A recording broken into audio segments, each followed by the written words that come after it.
C'est ici, à Champfleury, que se trouve l'Agence française de développement, un établissement public présent dans le monde entier qui met en œuvre la politique de la France en matière de développement et de solidarité internationale. Ici, à La Réunion, l'AFD soutient plus particulièrement, d'une part, la transition environnementale et écologique, et d'autre part, la transition démographique et sociale.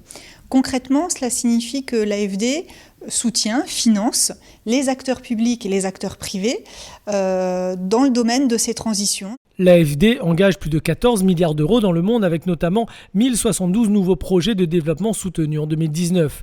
Le partenariat idéal pour les actions de coopération de la collectivité départementale.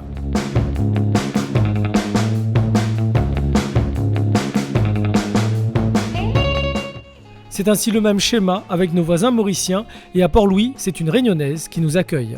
Et la Réunion est où là ? La Réunion, elle est là. La vie à l'île Maurice, très agréable.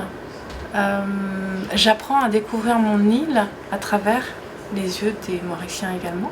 En 2018, Martine Guichard était alors en contrat unique d'insertion de coopération internationale. Le département lui a donné l'occasion d'ouvrir les portes de l'India Océanie. Et je travaille sur le programme de renforcement des capacités commerciales, donc en lien avec l'UCCIOI, l'Union des chambres de commerce de l'océan Indien. Je pense que je suis au bon endroit, avec les bonnes personnes au bon moment. Direction le ministère des Services publics et de l'Énergie. Ici, la coopération a pour thématique l'eau. Si ce sujet est central, c'est que dans ce pays, l'eau compte de nombreux acteurs. Ressources en eau d'assainissement, biodiversité aquatique, personne ne centralisait leurs actions. Oui, Maurice, vous savez, comme d'autres pays, nous avons des challenges dans le contexte du changement climatique. Il y a beaucoup de problématiques dans le secteur eau, et ça concerne en termes de quantité et qualité. Et nous apprenons que La Réunion a beaucoup d'expérience. On savait que le département de La Réunion avait de vraies compétences et avait déjà créé un office de l'eau, et donc il était question de mettre en relation les besoins des acteurs mauriciens avec les compétences et les valeurs ajoutées du département de La Réunion.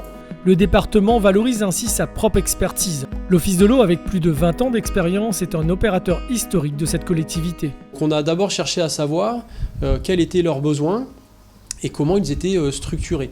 Et ensuite, on a vu avec eux les données dont ils disposaient pour effectivement regarder si elles répondaient ou pas à leurs attentes à court et à moyen terme. Ce système-là va devoir récupérer les données de 1, 2, 3, 4, de au moins 5 entités paraministérielles. Voilà. On ne peut évidemment pas arriver en disant voilà ce qu'on fait à La Réunion, donc voilà ce que vous devez faire. C'est vraiment un écueil à éviter dans la coopération. Faire œuvre commune est le principe même de la coopération. Mais alors, quel est l'intérêt commun ? Si on gère bien l'eau et si on anticipe les questions climatiques à La Réunion, à Maurice et à Rodrigue, effectivement, les suivis qui peuvent être faits là-bas peuvent aussi nous renseigner sur ce qui nous attend nous ici et inversement.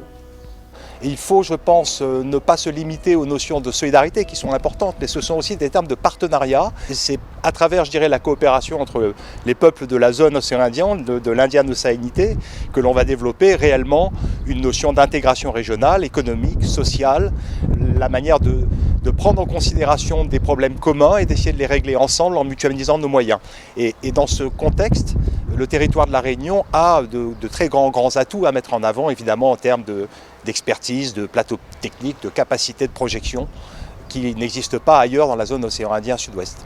Anticiper est clairement ici l'enjeu de ce partage d'expertise. Car ces coopérations telles que celle de l'eau sont des ressources vitales que nous partagerons toujours.